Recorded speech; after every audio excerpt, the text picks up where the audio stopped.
हम लोग अभी डिस्कस करेंगे GFR general finance rule 2017 memorandums का। तो अभी ये जो रूल्स है ये अपडेटेड हुआ है 10/7/2024 को।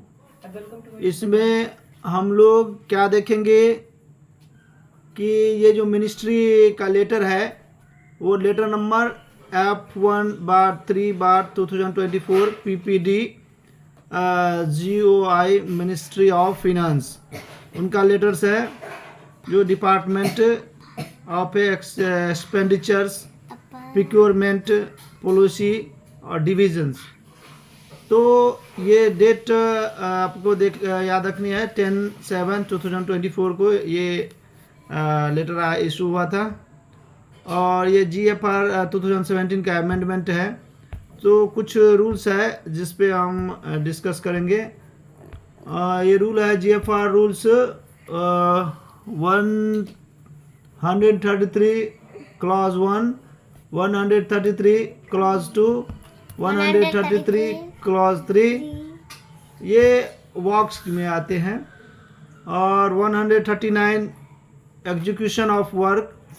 इसके बाद 149 है ये जेम है।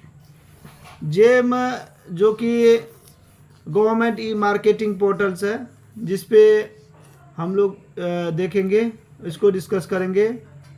154 154 विदाउट कोटेशन। तो जो जेम पर हम लोग वस्तु परचेज करेंगे, जो भी जेम पर रजिस्टर्ड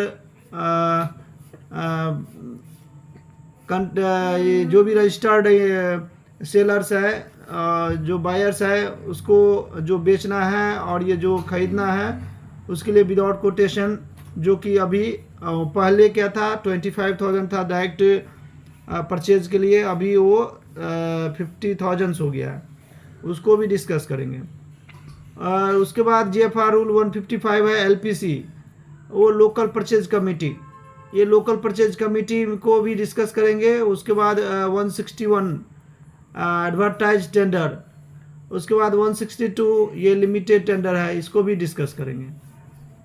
तो अभी 173 ट्रांसपेरेंसी एंड कॉम्पिटेंसी, 183 कंसल्टेंटिंग सर्विस और 201 नॉन कंसल्टेंट सर्विस। ये सारे जो रूल्स है उसको हम लोग डिस्कस करेंगे एक साथ। इसमें क्या है, rule number 133 clause A, 133 clause A. इसमें हम लोग क्या डिस्कस करेंगे कि ये है जो पहले रूल था, ये ministry of departments at is the description में directly excuse repair works estimated to cost of 30 lakh after the following due procedures. तो ये पहले का है। अभी जो अमेंडमेंट हुआ है वो अमेंडमेंट में क्या कहा है कि एक रूल 133(1) में क्या कहा है कि ये मिनिस्ट्री और डिपार्टमेंट एज इट डिस्क्रिएशन में directly accuse repair works estimate to cost of to 60 lakh. ये 60 लाख तक जो डायरेक्ट एस्टिमेट रिपेयर वर्क के लिए है, ये अप टू 60 लाख है। पहले ये अप टू 30 लाख था। ये चीज़ थोड़ा सा चेंज हुआ है, इसको ध्यान रखना है। जो रूल 133(1) के अंतर्गत जो रिपेयर वर्क्स है उसमें जो चेंज हुआ है वो अप टू 30 लाख तक है। After following due procedures indicated in rule 139, 159 and 160। ये 139, 159 और 160 में उल्लेखित है, उसको अभी हम देखेंगे। तो नीचे क्या है, अभी एग्जैक्ट ये जो रूल 133 क्लॉज 2 क्लॉज 2 है उसमें देखिए, ए मिनिस्ट्री और डिपार्टमेंट में at it discretion against assigned repair works estimate up to cost above rupees 60 lakh, ये 60 लाख तक था। और minor works of a value of to any public works organisation, PWO का फुल फॉर्म हो जाएगा public works organisation, such as control public works department, CPWD, control public works department. उसके बाद है state public work department, SPWD। तो इसमें क्या change हुआ है, ये मिनिस्ट्री और डिपार्टमेंट में it discretion assign repair work estimate to cost above rupees 60 lakh. यहाँ देखिए cost above rupees 60 lakh and minor original minor works of any value to any public works, PWO such as Central Public Works Department, CPWD, and State Public Works Departments, SPWD.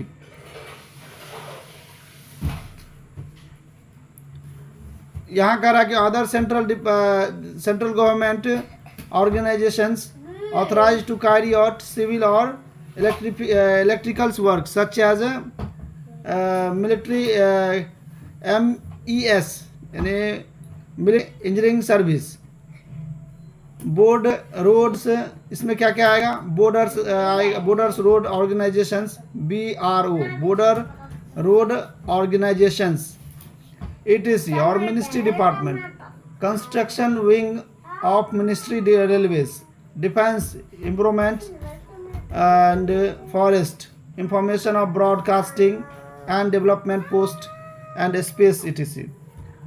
तो ये है। और एक rule 133 का 3 में क्या कह रहा है, 133 का 3 में क्या कह रहा है, ये कह रहा है कि as an alternative to 133(2) a ministry of department में awarded repair work estimated to cost above rupees 60 lakh and original works of में वैल्यू 2। तो ये इसमें चेंज है।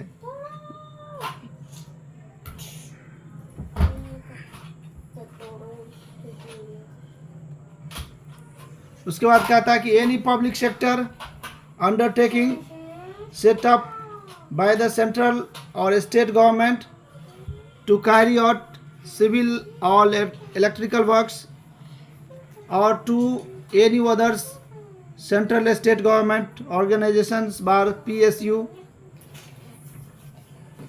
which may notify by the Ministry of Urban Development। तो MOUD का full form हो जाएगा ministry of urban development department. तो इसको कहते हैं ministry of urban development. So for such purpose after evaluating their finance strength and technical competition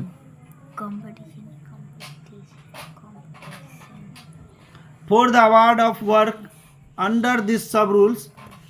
ये क्या हो गया, under the sub rules the ministry department shall ensure competition along with PSU organizations। This competition shall be essentially on the lump sum service charge to be claimed for execution of works। आगे है in exception case for awarded of works under पहला rule और दूसरा rule में अब और nominated basis the condition nominated in rule 194 would apply the work under this circumstances shell also be awarded only on the basis of lump sum service charge.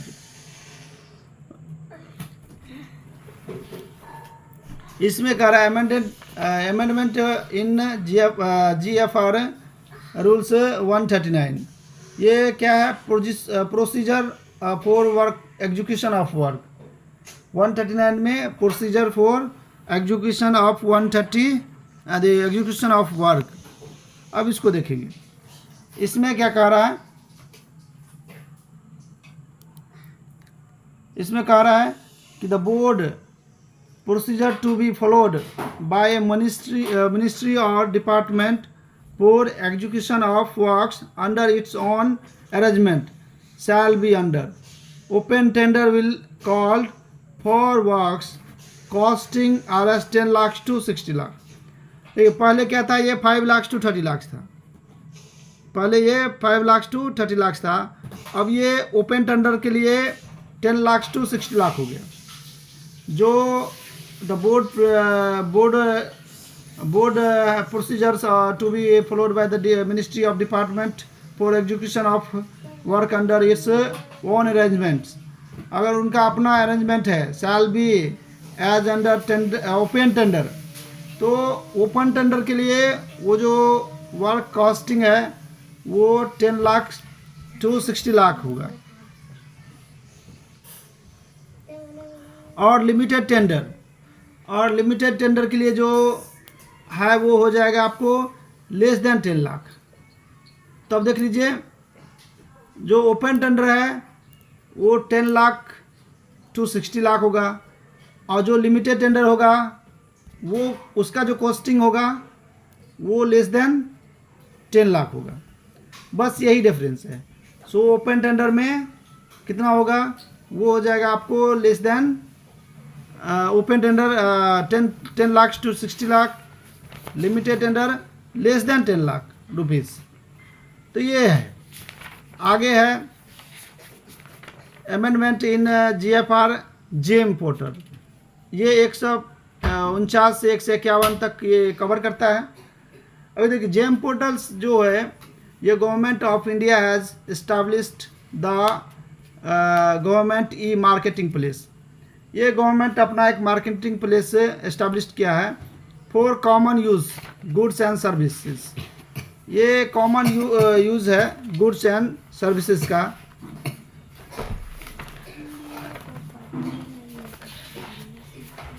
GeM SPV, जो उसका GeM SPV जो है इसको control करते हैं, जो इसका honouring करते हैं वो कौन है, जेम SPV है। जेम SPV इसको ऑनरिंग करते हैं, इसको चलाते हैं।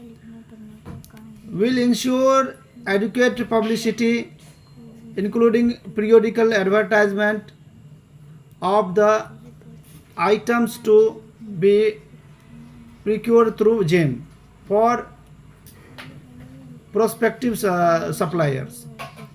तो वो SPVs जो है वो एडवर्टाइजमेंट देती है GEM पर, और जो भी goods, the procurement of goods and service by ministry और department will be mandatory for goods service available in GEM। तो जो भी सर्विस गुड्स जेम पोर्टल पर अवेलेबल है, तो ये मैंडेटरी हो जाती है कि वो गुड्स और सर्विस उसी जेम से खरीदा जाए, जेम पोर्टल से ही खरीदा जाए। तो ये मैंडेटरी है। Suppliers, the credentials of supplier on GeM shall be certified by GeM SPV। जो भी सप्लायर उस पर रजिस्टर्ड होंगे उसको वो जेम SPV के द्वारा जांच किया जाएगा। The procurement authority will certify the responsibility of rates. तो वो सारा चीज़ जो भी उस पर रेट हो या जो भी उसकी जो भी होंगी वो सब जेम SPV के द्वारा किया जाएगा। The GeM portal shall utilized the government buyers for direct online purchase as under. तो ये जेम पोर्टल्स जो है ये डायरेक्ट ऑनलाइन परचेज का एक जो गवर्नमेंट का अपना एक ई मार्केटिंग प्लेस है, उसमें अप टू 50 लाख। देखिए ये चेंज है, पहले था अप टू 25 लाख, पहले अप टू 25 लाख था, जो अप टू 25 लाख पहले जो डायरेक्ट परचेज होता था थ्रू सप्लायर, बट अभी क्या है कि टू अप टू 25,000 सॉरी, पहले था 25,000 जो डायरेक्ट सप्लायरों के थ्रू डायरेक्ट परचेज करते थे, अब क्या है वो बढ़ के 50,000 है। तो ये 50,000 हो गया है।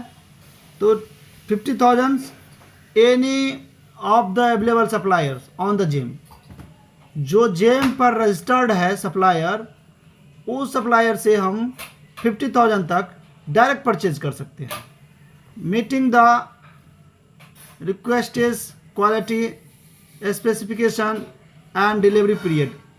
ये सारा चीज़ वो डिलीवरी पीरियड और सारा चीज़ वो मीटिंग करेंगे। Note, in case of automobiles procurement under the sub rules permitted without any. तो ऑटोमोबाइल्स का जो है वो 30 लाख तक होगा विदाउट एनी सेलिंग लिमिट्स, उसमें कोई सेलिंग लिमिट नहीं है।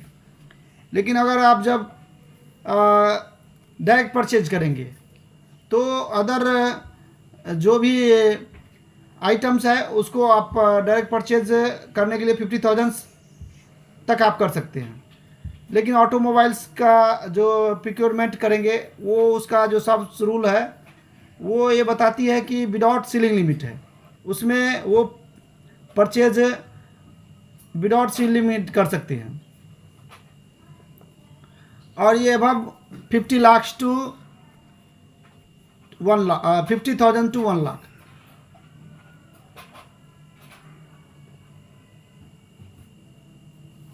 Sorry, above 50,000 and up to 10 lakh through GEM portal.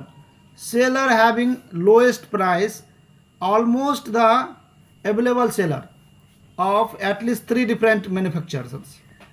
अभी देखिए ये अप टू 50,000 तक 50,000 तक क्या किया ना उन्होंने, डायरेक्ट परचेज कर लिया। जेम पोर्टल पर रजिस्टर्ड जो भी रजिस्टर्ड सेलर है उससे वो डायरेक्ट परचेज कर लिया अप टू 50,000। अगर 50,000 से ज़्यादा उसको परचेज करना है, 50,000 से अप टू 10 लाख तक अगर उसको परचेज करना है तो वो रजिस्टर्ड है, जेम पर रजिस्टर्ड है, तो उस समय वो क्या करेगा कि वो डायरेक्ट वो परचेज नहीं करेगा। वो 3 सेलर्स को मिनिमम 3 सेलर्स को वो क्या करेगा, वो 3 डिफरेंट मैन्युफैक्चरर सेलर्स को जो है इनवाइट करेगा थ्रू जेम, और उसमें जो लोएस्ट प्राइस होगा उसको अवार्ड करेगा। तो on GeM meeting the request quality specifications and delivery period, the tool for online bidding and online services, auction available on GeM can be used by the buyer event. तो buyer क्या करेगा, 3 sellers को अपना वो select करेगा और उस पर बिडिंग करेगा। उसमें जो सबसे लोएस्ट प्राइस रहेगा और जो जिसका क्वालिटी स्पेसिफिकेशन और डिलीवरी पीरियड जो भी कंडीशंस है वो अगर सभी अच्छे हैं और वो लोएस्ट प्राइस में भी मिल रहे हैं तो उसको वो बिडिंग दे देगा, उसको अवार्ड देगा, बिडिंग अवार्ड करेगा। लेकिन इससे पहले आप देखें तो ये अमाउंट कुछ कम था, 25 से 5 लाख तक था पहले, लेकिन अब वो 50 से 10 लाख हो गया। ये चेंज है। और ये इसमें कह रहा है कि buyer even procurement less than 10 lakh, तो कह रहा है auction available on GeM can be used by the buyer even procurement less than 10 lakh. अगर ये 10 लाख से कम का भी परचेज होता है तो वहाँ ऑक्शन अवेलेबल है, जो ऑक्शन वो कर सकता है। तो अभी क्या है इसमें, above 10 lakh through the supplier having lowest price meeting. तो जो लोएस्ट प्राइस होगा अगर 10 लाख से ज़्यादा होता है, अबव 10 लाख जो लोएस्ट प्राइस होगा उसको वो अवार्ड देगा, बिडिंग देगा। तो action tool provided on gym, यहाँ भी रिवार्ड सेक्शन आप 10 लाख से अबव में करेंगे। रिवार्ड सेक्शन जो है वो अवेलेबल है, वो आपको 10 लाख से अबव में करेगा।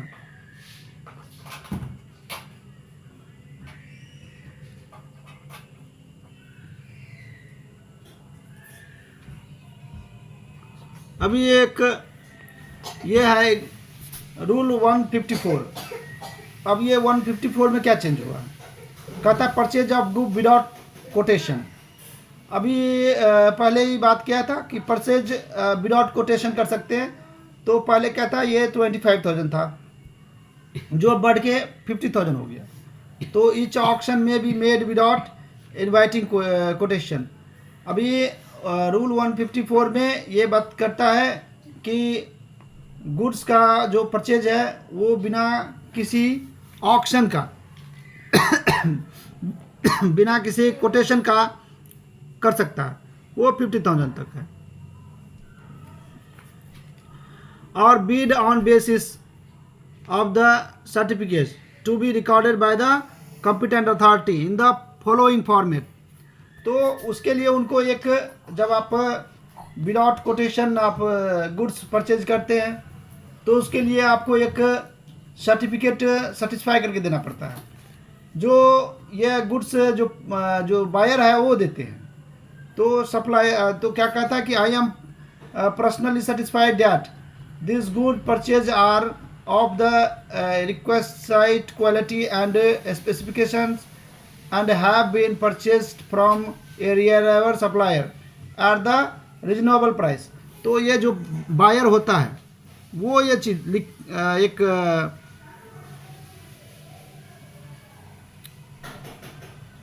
जो बायर होता है वो बायर एक इस तरह का जो सर्टिफिकेट होता है वो जारी करता है। आगे है अमेंडमेंट इन जीएफआर लोकल परचेज कमेटी।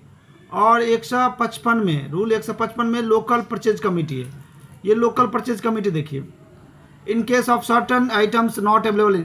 अब ये लोकल परचेज कमेटी क्या होता है, ये कमेटी है जो अगर सपोज कुछ आइटम्स है जो जेम में अवेलेबल नहीं है, जो जेम में अवेलेबल नहीं है तो उसको बाहर से परचेज करेगा। तो जो बाहर से परचेज करेगा वो आपको लोकल परचेज कमेटी के द्वारा होगा। तो लोकल परचेज कमेटी कहते हैं in case of certain goods not available in GeM the portal purchase of the goods costing above 50,000 and up to 5 lakh on each occasion may be made on the recommendation of a duly constituted local purchase committee।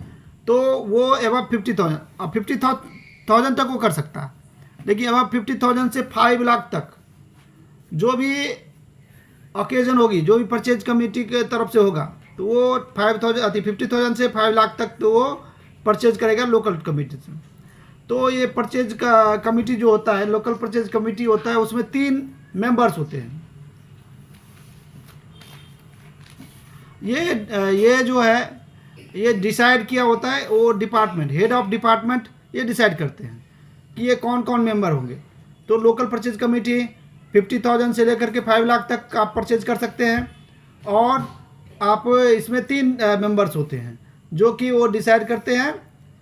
कौन decide करेंगे, वो decide करेंगे आपको head of department. इससे पहले देखें तो पहले एग्जिस्टिंग रूल क्या था कि 25,000 से 2.5 लाख तक, सॉरी 2,50,000 तक ये लोकल परचेज कमेटी था पहले।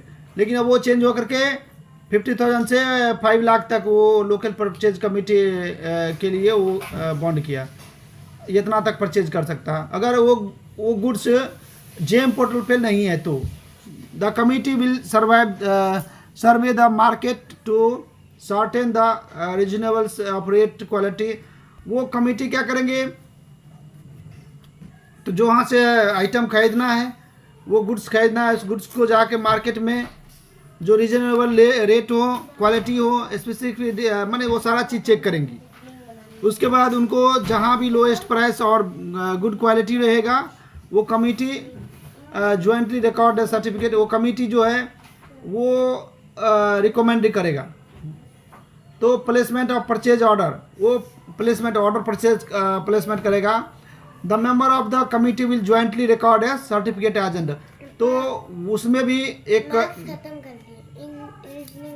तो उसमें भी वो लोकल कमिटी फिर से एक सर्टिफिकेशन देगा कि हमने ये गुड्स रीजनेबल प्राइस पे लिया, वो सारा चीज़ इसमें लिखेगा। वो क्या करेगा, certified that we member of the purchase committee are jointly and individually certified that the goods recommended for purchase are of the requisite specification and qualities, purchase at the prevailing marketing rate, and the supplier recommended in a level and competent to the supply to the supply the goods in questions, and it is not divided by department of expenditure or ministry department concerned। तो ये देखिए, ये पूरा declaration देता है। और आगे क्या आता है कि advertisement tender inquiry ATE advertised tender inquiry ATE GFR 161 में है, GFR 161 में है। अब इसमें क्या है देखिए, इसमें है जो अमेंडमेंट रूल है, वो पहले एग्जिस्टिंग रूल क्या था कि subject to exceptions incorporated under rules 154, 155, 162 and 166 invitation to tender by the advertising। अभी क्या कर रहा है कि subject to exceptions incorporated under rules 155, 154, 162, 160 invitation to tenders by advertisement should be used, यहाँ है चेंजिंग, यहाँ है should be used for procurement of goods estimated value of RS 50 lakh and above. तो यहाँ एडवर्टाइजमेंट करने के लिए गुड्स का, उनसे पहले देखे तो ये आपको 25 लाख था, अभी ये 50 लाख हो गया। तो should be used procurement of the goods estimated value of 50 lakh and above. दो एडवर्टाइजमेंट जो करेंगे वो कमिटी वो जो उसमें आपका एस्टिमेटेड वैल्यू कितनी होनी चाहिए, वो 50 लाख से एबव होना चाहिए। In such case should be given on CPPP means ये central public procurement portals, CPPP central public procurement portal at, वहाँ भी कर सकते हैं, जेम पे भी कर सकते हैं, और उनका जो गवर्नमेंट का वेबसाइट होगा जो www.epicure.government.in, तो गवर्नमेंट का जो उनका जो अपना वो जीमेल होगा वो .in और .co.in से शुरू लास्ट होता है। तो वो उस पर वो उनको क्या करेगा, वो उन गुड्स को एडवर्टाइज करेगा। और जेम पर भी कर सकता है, जो government marketing press marketing portal है वहाँ भी वो उसको एडवर्टाइजमेंट करेगा। Having its on website should also publish all it's advertisement tender required on the website. तो जो उनके पास जैसे CPPP है, मतलब सेंट्रल पब्लिक प्रिक्योरमेंट पोर्टल है, www.epicure.gov और जेम है, और भी जो ऑर्गेनाइजेशन है उसका जो ऑफिशियल वेबसाइट है, सभी पर वो टेंडर को पब्लिश करेगा। तो ये टेंडर को पब्लिश करने के लिए जो आपके पास एस्टिमेट वैल्यू है वो क्या है, 50 लाख के अबव है। जब वो 50 लाख के अबव होगा तो ये टेंडर एस्टिमेट किया गया। अब इसमें क्या कर रहा है कि रूल 162 लिमिटेड टेंडर इंक्वायरी। अब लिमिटेड टेंडर इंक्वायरी देखिए, it is a method may be adopted when estimate value of goods to be reduced up to rupees 50 lakhs। तो 50 लाख तक अगर गुड्स का वैल्यू होता है तो वो लिमिटेड टेंडर में होगा। अगर वो 50 लाख के अबव जाता है तो वो टेंडर एडवर्टाइजमेंट टेंडर में चला जाएगा। तो लिमिटेड टेंडर जो 50 लाख के नीचे होगा और एडवर्टाइजमेंट टेंडर जो आपको 50 लाख के ऊपर होगा। तो ये है। इससे पहले ये क्या था, वो 25 था, तो ये अभी चेंज है। 162 में वो पहले 25 था, जो अभी वो 50 है, वो चेंज है। कॉपी ऑफ, ये देखते थोड़ा सा, copy of bidding document should be sent directly by speed post. अभी बिडिंग डॉक्यूमेंट जो है ये इनका कॉपी जो है यह डायरेक्टली भी भेज सकते हैं, स्पीड पोस्ट से भी भेज सकते हैं, कुरियर से भी भेज सकते हैं, ईमेल से भी भेज सकते हैं। ईमेल टू द प्रिम जो भी है वो इस सभी माध्यम से, किसी भी माध्यम से भेज सकते हैं। Which are borne to list of the registered supplier for the goods in question question as refer under 150 as above. The number of supplier firm in limited tenders inquiry should be more than 3. Offers should be made to identify the higher number of approved supplier to be obtain more responsibility bids on comparative bids. तो ये effect जो है, इसका जो इफॉर्ट्स है वो limited tender should be more than 3। तो more than 3 मतलब ये 4 भी हो सकता है, मोर देन 3 हो सकता है, मोर देन 3 कुछ भी रहेगा। तो ये इसका है, ये रेफर रूल नंबर 150 में हम बता चलेंगे, वहाँ डिस्कस करेंगे। लिमिटेड टेंडर 150, इसमें आप जो इसका जो लिमिटेड टेंडर का जो मोर देन 3 होना चाहिए फॉर्ट्स। ये कितना हो जाए, मोर देन 3 होनी चाहिए। Further an organisation should publish as limited tenders inquiry on central public portal CPP as per rule 159. Apart from CPP, the organization should publish the tender or inquiry the Department of Ministry of website. Same ही चीज़ है, वहाँ कह रहा है जो limited tender का जो भी जो पब्लिकेशन होगा वो भी प्रिक्वायरमेंट पोर्टल पे होगा, सेंट्रल पब्लिक प्रिक्वायरमेंट पोर्टल पे होगा एज रूल 159 में क्या बोला, 159 में भी यही बोला कि वो सभी वेबसाइट पे भी करेगा, मिनिस्ट्री के डिपार्टमेंट वो GM पे भी करेगा, सारा वेबसाइट पे करेगा, ऑफिशियल का वेबसाइट पे भी वो सभी जगह उस टेंडर को पब्लिश करेगा। तो वही चीज़ है। Purchase through limit tender inquiry may be adopted even where the estimate value of requirement more than 50 lakhs in the following circumstances. अभी ये लिमिटेड टेंडर पे भी, अभी लिमिटेड टेंडर में मैं क्या बताया कि लिमिटेड टेंडर जो होगा वो 50 लाख से कम होगा और 50 लाख से ज़्यादा होगा वो एडवर्टाइजमेंट टेंडर इंक्वायरी में चला जाएगा, वो एडवर्टाइजमेंट टेंडर में जाएगा। लेकिन यहाँ कुछ एक्सेप्शंस है, कुछ केस है, कुछ एक्सेप्शंस है जिसमें ये कह रहा है कि वो 50 लाख से ज़्यादा होने पर भी वो लिमिटेड टेंडर में ही रहेगा, वो नहीं जाएगा एडवर्टाइजमेंट में।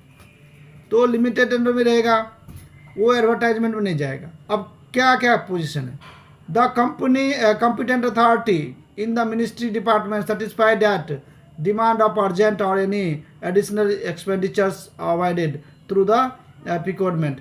अभी वो क्या कर रहा है कि मतलब वो जो कॉम्पिटेंट अथॉरिटी है वो सेटिस्फाई करेगा कि हमें अर्जेंट डिमांड है ये गुड्स का, हमें अर्जेंट चाहिए, हम उसको टेंडर में नहीं ले जाएंगे, वो लिमिट टेंडर में भी हमको लेना है, हमको उतना टाइम नहीं है और एक्सपेंडिचर भी हमको ज़्यादा हो जा रहा है उसमें। तो हम वो चीज़ अगर देखेगा तो वो क्या करेगा, वो अर्जेंसी के केस में वो कर सकता है।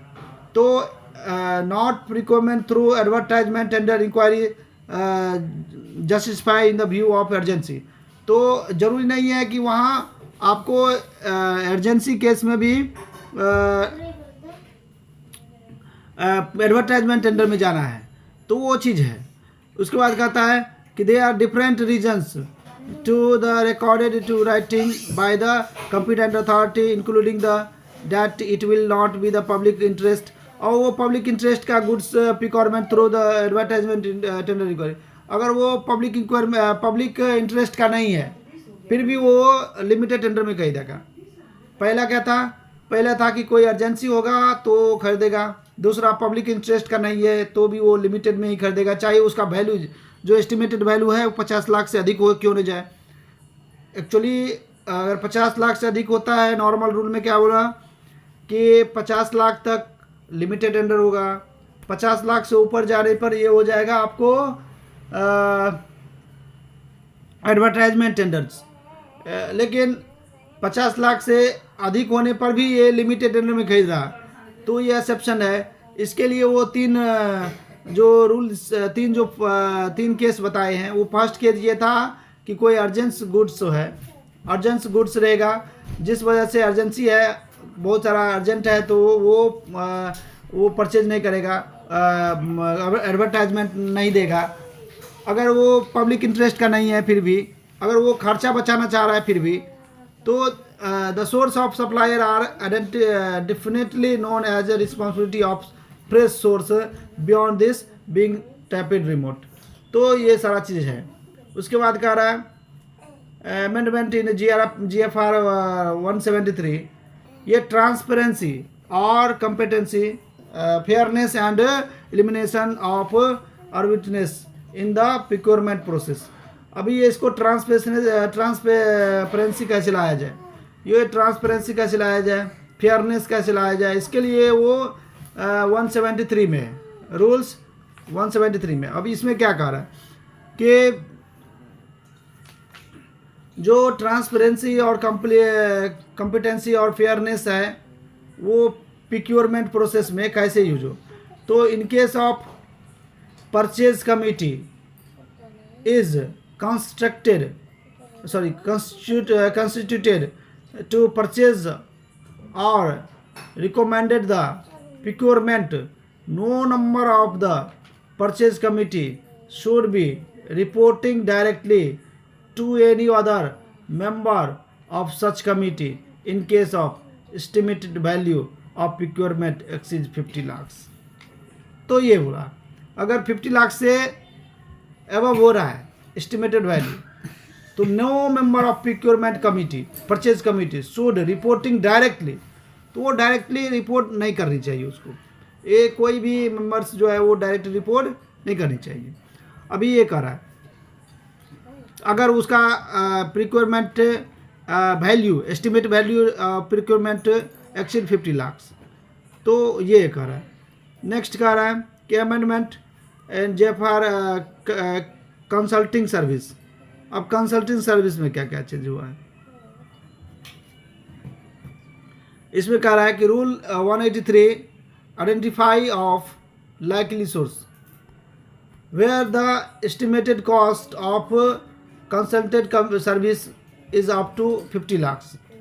अगर 50 लाख रुपीज़ तक है एस्टिमेटेड कॉस्ट, 50 लाख तक है, तो preparation of long list the potential consultant may be done on the basis of formal or informal inquiries from other ministry or department or organization involved in similar activities, chambers of commerce and industry association of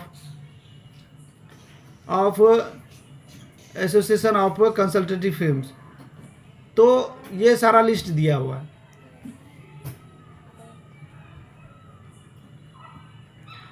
कह रहा है कि where the estimated cost of the consulting service is above ₹50 lakh, in addition 1 above the inquiry of seeking experience of interest from the consultants should be published on CPP means Central Public Procurement Portals at ये government का site है, on the GeM. ये सारा चीज़ में ये क्या करेगा, in addition इस पर भी एक्सप्रेस करेगा, इस पर भी डालेगा। तो ये सब जगह इनको डालना पड़ेगा। Inquiry for seeking expression Interest should be include brief of board scope of work or service. Input to be provided by ministry or department. Eligibility and the pre-qualification category are to be met by the consultant, and the consultant past experience the similar work service. The consultant may also be asked to send their comments on the objective and scope of the works service project in the inquiry. Adequate time should be allowed for getting response from interested. तो इसके लिए समय दिया जाता है, interested जो होता है उसके लिए वो समय देते हैं, यही कहा था, ये पूरा चीज़ है इसका। अभी एक GFR 201 में नॉन कंसल्टिंग सर्विस, ये नॉन कंसल्टिंग सर्विस क्या है? अगर ये नॉन कंसल्टिंग सर्विस कर रहा है इन्विटेशन ऑफ बिड्स, तो for estimate value of the non consulting service up to ₹50 lakh और लेस। तो अगर एस्टिमेट वैल्यू 50 लाख और लेस है तो वहाँ non consulting service. The Ministry of Department should scrutinize the parliamentary list and construct as identified as the Rule 9199 above, decide to prima facie eligible and capable contractors and issue limited tender inquiry to them, asking for their offers by a, देख लीजिए कैसे कैसे change किया, by a specific date and time as per standard practice. The number of the contractors so identify for the issuing limited tender inquiry should be more than 3. तो यही वो चीज़ है, more than 3 वाला, वो जो limited tender में रहेगा वो। For estimate value of the non-consulting service above 50 lakhs, तो इसमें द मिनिस्ट्री ऑफ डिपार्टमेंट्स वो कहाँ कहाँ उसको जो एडवर्टाइजमेंट करेगा, तो एडवर्टाइजमेंट इसमें भी वो हर जगह करेगा, जैसे www.eprocuring.government.in and GeM on organisation, वो जो एस्टिमेटेड वैल्यू है और नॉन एस्टिमेटेड वैल्यू जो भी हो उसको वो जहाँ यहाँ एस्टिमेटेड वैल्यू जो आपको अगर non consulting service above 50 lakh है उसको भी ये अपने वेबसाइट पर डालेगा, और यही बता रहा है वेबसाइट पर डालेगा। ख़त्म हो गया अभी एक सेकंड, अभी इसको मैं एक बार रिवीजन कर लेता हूँ क्या क्या अभी देखे हैं। तो अभी हम लोग रूल नंबर का ही देख लेते हैं। रूल नंबर हम लोगों ने क्या देखा, पहला देखा 133 क्लॉज ए, 133 क्लॉज 2, 133 क्लॉज 3, यानी 133 क्लॉज 1, 133 क्लॉज 2, 133 क्लॉज 3 और 139 execution of works, 149 James, 154 without quotation, 155 LPC local purchase committee, 161 advertised tender, 162 limited tender, 173 transparency and competition, 183 consulting service, और उसके बाद क्या था, उसके बाद था 201 नॉन कंसल्टिंग सर्विस। तो इतना हम लोग ने याद किया। पहला था GFR 131, GFR 133 में एस्टिमेट वैल्यू, इसमें क्या कहता है, रिपेयर्स वर्क्स के बारे में बताया था, इसमें रिपेयर्स वर्क्स के बारे में बताया था। एस्टिमेट वैल्यू अगर 60 लाख है, अप टू 60 लाख है, तो वो वो डायरेक्ट एग्जीक्यूट करेगा वर्क को। तो ये 133 क्लॉज 1 में बताया था कि अगर उसका एस्टिमेट वैल्यू उसका एस्टिमेट वैल्यू 60 लाख के अप टू 60 लाख है, यानी 60 लाख के अंदर है, तो रिपेयर वर्क्स में वो डायरेक्टली एग्जीक्यूट करेगा। तो ये दिया था 133 क्लॉज 1 में। 133 क्लॉज 2 में क्या दिया? 133 क्लॉज 2 में दिया है कि अगर अबव 60 लाख है ओरिजिनल और manner work of any value, तो ये उसको डायरेक्टली क्या कहते हैं, मिनिस्ट्री और डिपार्टमेंट में at the direction assign repair works estimated cost up to 60 lakhs and above up to 60 lakh and original manner of any value, any public works organization, to any public work organization such as CPWD, state public work department. तो ये above 60 lakh दिया है। और 3 में कह रहा है कि 1333 में कह रहा है कि यह जो है में award repair works estimate to cost above 60 lakh और original work of any value two. तो यहाँ ये 133 का 1 में अप टू 60 लाख था, 33 का 2 में 60 लाख और एबव हो गया मैनर वर्क्स में, अति ओरिजिनल और मैनर वर्क्स में। और 133 का था 3 का, उसमें भी 60 लाख का एबव और वो ओरिजिनल वर्क्स के लिए।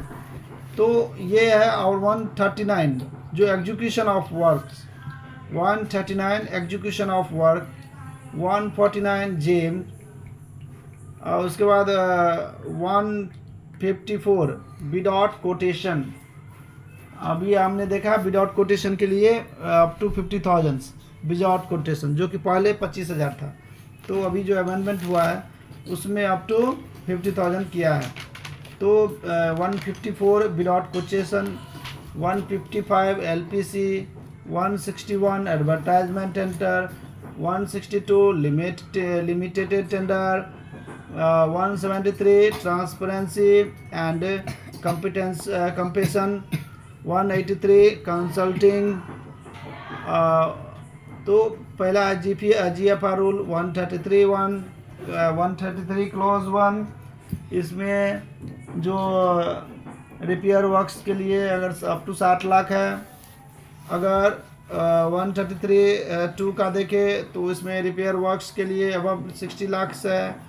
139 education of work, 149 GeM, 154 without quotation, 155 LPC, 161 advertise tender, 162 limited tender.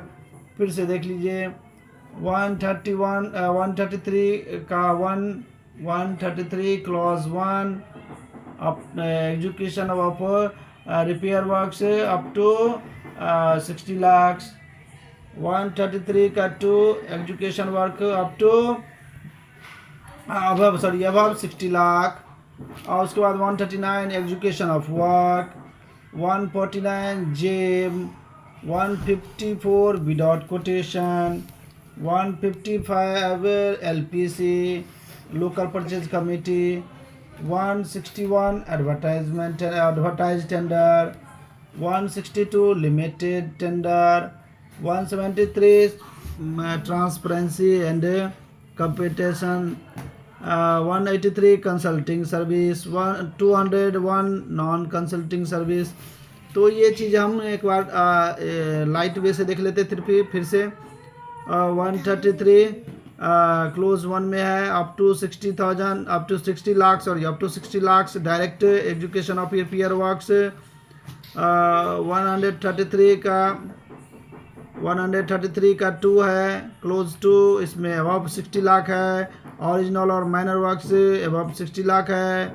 और ये इसके लिए उसके बाद आपको 133 का 3 में है, वो डिपार्टमेंट मिनिस्ट्री ऑफ डिपार्टमेंट है, वो रिपेयर वर्क्स जो है अवार्ड करेगा 160 lakh and above. Original work के लिए lakhs and original works any value, किसी भी वैल्यू के लिए।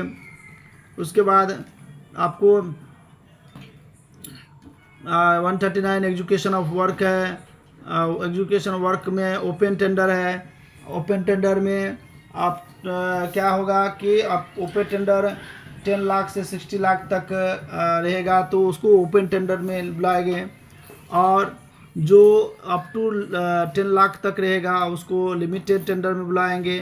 Up to 10 lakh limited tender, up to 10 lakh less than 10 lakh limited tender, और ओपन टेंडर 10 लाख से 60 लाख तक ओपन टेंडर में चला जाएगा। उसके बाद जेम का है पोर्टल, जेम पोर्टल है 149 में, 149 में जेम पोर्टल्स है। इसमें क्या कह रहा है, इसमें कह रहा है कि up to 50,000 through direct purchase कर सकते हैं। कोई भी परचेज कमिटी जो परचेज कोई भी सप्लायर जो वहाँ रजिस्टर्ड है उसमें हम 50,000 तक जो है डायरेक्ट परचेज कर सकते हैं थ्रू जेम। अगर 50,000 से 10 लाख तक है तो उसके लिए हम 3 जो सप्लायर्स है उसको हम टेंडर देंगे। 3 सप्लायर को कम से कम 3 सप्लायर को हम उसको बुलाएंगे। उसके बाद उसमें से जो लोएस्ट प्राइस होगा उसमें हम जो है उसको क्या करेंगे कि उसको सेलेक्ट करेंगे अप टू 10 लाख तक। कहता है अब 10 लाख जो परचेज कमेटी अब 10 लाख रहेगा तो वो और 10 लाख रहेगा तो वो भी उसमें आपको जैम पर यूजिंग थ्रू अब 10 lakh supplier has lowest price on jam, जो भी रहेगा वो उसको देखेंगे कि जो सबसे लोएस्ट है उसको हम प्रिक्योर करेंगे। 154 में कह रहा है purchase of goods without quotation. अब विदाउट कोटेशन 50,000 तो बताए थे, 50,000 तक विदाउट कोटेशन कर सकते हैं।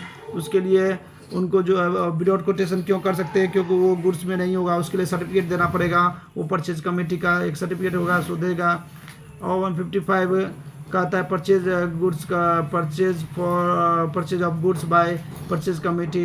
ये इसमें ये बताया गया है कि अगर कोई गुड्स जेम पे उपलब्ध नहीं है तो हम उसको बाहर से परचेज करेंगे, लेकिन उसके लिए above 50,000 up to 5 lakh 50,000 up to 5 lakhs on each occasions may be made on the recommended by the duly consulted local purchase committee। local purchase committee जो करेगा, ये सर्वे करेगा कि जो भी सामान ले रहे हैं वो रिलेवेंट डेट टाइम में है, ये सारा चीज़ चेक करेगा। उसके बाद है GFR 161 में है ये एस्टिमेट वैल्यू अगर 50 लाख से ज़्यादा है तो एडवर्टाइजमेंट में जाएगा, वो एडवर्टाइजमेंट कमेटी में जाएगा। एडवर्टाइजमेंट उसको देगा और अपने वेबसाइट पे करेगा, CPPP पे करेगा या फिर वो अपना ऑफिस के वेबसाइट पे करेगा। इस तरह से वो चेक करे देखेगा। कुछ केस है जिसमें 50 लाख से ऊपर होने पर भी हम उसको लिमिटेड टेंडर में ही रखते हैं। एस्टिमेट वैल्यू ऑफ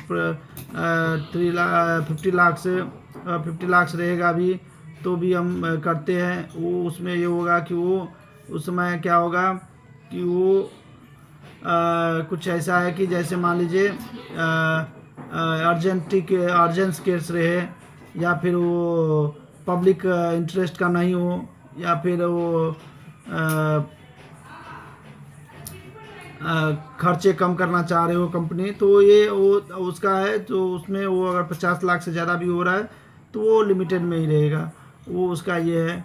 अमेंडमेंट इसमें कहता है ट्रांसपेरेंसी कैसे करेंगे, तो ट्रांसपेरेंसी के लिए वो एस्टिमेट वैल्यू ऑफ प्रिक्योरमेंट अगर मान लीजिए in case of purchase committee institutional recommended committee तो ये उसका है और 50 लाख से एक्सीड करेगा तो।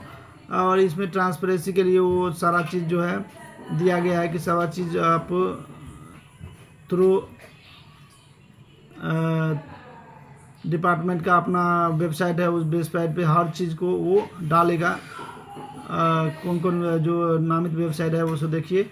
इसमें CPPP है, www.eprocurement.government.gm है, और सारा चीज़ है इस पर वो ट्रांसफर दिखेगा। तो और भी एक वीडियो बनाएंगे, उसमें हम इसका और भी बेनिफिट्स है, जेम का बेनिफिट्स और जेम के का जो भी है उसको हम उसमें क्लियर करेंगे। धन्यवाद।